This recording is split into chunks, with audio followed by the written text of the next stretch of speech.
வணக்கம். நான் mini garden Gowri. இன்றைக்கி எம்ஜி கிச்சனில் கொஞ்சம் வித்தியாசமாக உருளைக்கிழங்கு வச்சு ரொம்ப டேஸ்ட்டாக மொறுன்னு சூப்பராக முறுக்கு செய்யலாம் வாங்க.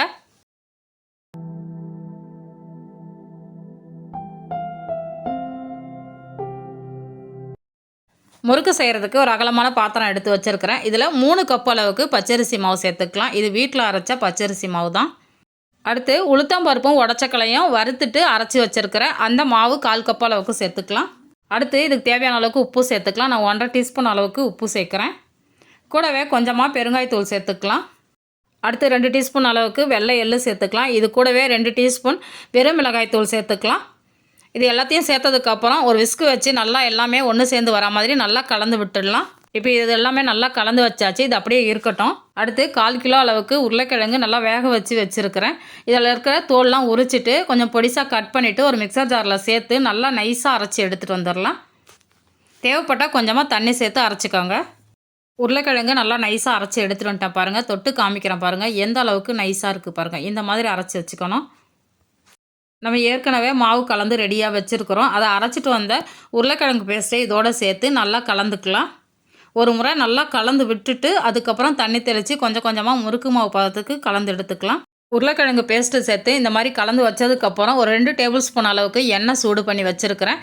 அந்த எண்ணெயை இதோடு சேர்த்துட்டு நல்லா கலந்து விட்டுட்டு தண்ணி கொஞ்சம் கொஞ்சமாக தெளித்து நம்ம எப்போதும் முறுக்கு மாவு எப்படி பிசையுமோ அந்த மாதிரி பிசைஞ்சு எடுத்துக்கலாம். இப்போ மாவு பிசைஞ்சு எடுத்தாச்சு. உங்களுக்கு தொட்டு காமிக்கிறேன் பாருங்கள் எந்த அளவுக்கு சாஃப்டாக இருக்குது பாருங்கள். இந்த மாதிரி பிசைஞ்சு எடுத்துக்காங்க. இப்போ இதை ஒரு பிளேட் போட்டு மூடி வச்சிடலாம். ஒரு 10 நிமிஷம் ஊறட்டும். இப்போ ஒரு 10 நிமிஷம் ஆகிடுச்சு. மாவும் பார்த்திங்கன்னா நல்லா சாஃப்டாக ஊறி வந்திருக்குது. இப்போ நம்ம முறுக்கு புழிய ஆரம்பிச்சிடலாம். நான் பார்த்திங்கன்னா முறுக்கு புழியறதுக்கு ஸ்டார் வச்சு தான் எடுத்துருக்கிறேன். முறுக்கு குழலில் எண்ணெய் தடவி ரெடியாக வச்சுருக்கிறேன். இப்போ இதிலேருந்து கொஞ்சம் மாவு எடுத்து இதில் போட்டு புழிஞ்சிக்கலாம். மாவு புழியறதுக்கு பார்த்திங்கன்னா நீங்கள் கரண்டி தட்டு உங்களுக்கு எது விருப்பமோ அதை எடுத்துக்கோங்க. நான் பார்த்திங்கன்னா வாழை இலையில் புழிஞ்சு எடுத்துகிட்டு அதுக்கப்புறம் எடுத்து போட போகிறேன். நீங்கள் பிளாஸ்டிக் கவரு இல்லாட்டினா பட்டர் ஷீட்டு அதில் கூட நீங்கள் புழிஞ்சு எடுத்துக்கலாம். இப்போ பாருங்கள் இது மாதிரி புழிஞ்சு எடுத்து வச்சுருக்கிறேன். இது எடுக்கிறதுக்கு ஈஸியாக வரும் நமக்கு. அடுத்து பார்த்திங்கன்னா அடுப்பில் எண்ணெய் ஊற்றி ரெடியாக வச்சுருக்கிறேன். எண்ணெயை நல்லா சூடாகிடுச்சு. நம்ம புழிஞ்சு வச்சுருக்கிற முறுக்குலேருந்து ஒன்றா எடுத்து போட்டுக்கலாம். எண்ணெய் எப்போவுமே ஒரு மிதமான சூட்டில் இருக்கிற மாதிரி பார்த்துக்கோங்க. அப்போ தான் முறுக்கு ஒரே மாதிரி வந்து வரும், உள்ளேயும் வெளியவும். இந்த உருளைக்கிழங்கு முறுக்கு பார்த்திங்கன்னா நல்லா காரசாரமாக மொறுன்னு சூப்பராக இருக்கும். டேஸ்ட்டும் ரொம்ப அட்டகாசமாக இருக்கும்.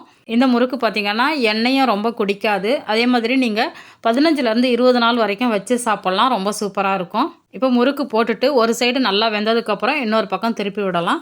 இப்போ ஒரு பக்கம் முறுக்கு எல்லாமே நல்லா வெந்துடுச்சு. திருப்பி விட்டுடலாம். இந்த மாதிரி திருப்பி விட்டு நல்லா செவந்து வந்ததுக்கப்புறம் அந்த எண்ணெயோட சலசலப்பு அடங்கினதுக்கப்புறம் வெளியில் எடுத்துடலாம். இப்போ உங்களுக்கு பார்த்தாலே தெரியும் எண்ணெயோட சலசலப்பு எல்லாமே அடங்கிடுச்சு.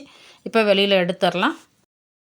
இதே மாதிரி மீதி இருக்கிற மாவுலேயும் முறுக்கு புழிஞ்சிட்டு உங்களுக்கு காமிக்கிறேன். இப்போ பார்த்திங்கன்னா தொடர்ந்து மழை பெஞ்சிக்கிட்டே இருக்குது. இந்த மழை சீசனில் வீட்டில் இருக்கிற உருளைக்கிழங்கும் பச்சரிசி மாவு வச்சு சூப்பராக உங்களுக்கு முறுக்கு செஞ்சு காமிச்சிருக்கிறேன். இந்த வீடியோ உங்களுக்கு பிடிச்சிருந்தால் நம்ம சேனலை சப்ஸ்கிரைப் பண்ணி வச்சுக்கோங்க. கட்டாயம் இந்த முறுக்கை ட்ரை பண்ணி பாருங்கள். நான் சுவைக்கட்டும், ஆரோக்கியம் பெருகட்டும். நன்றி.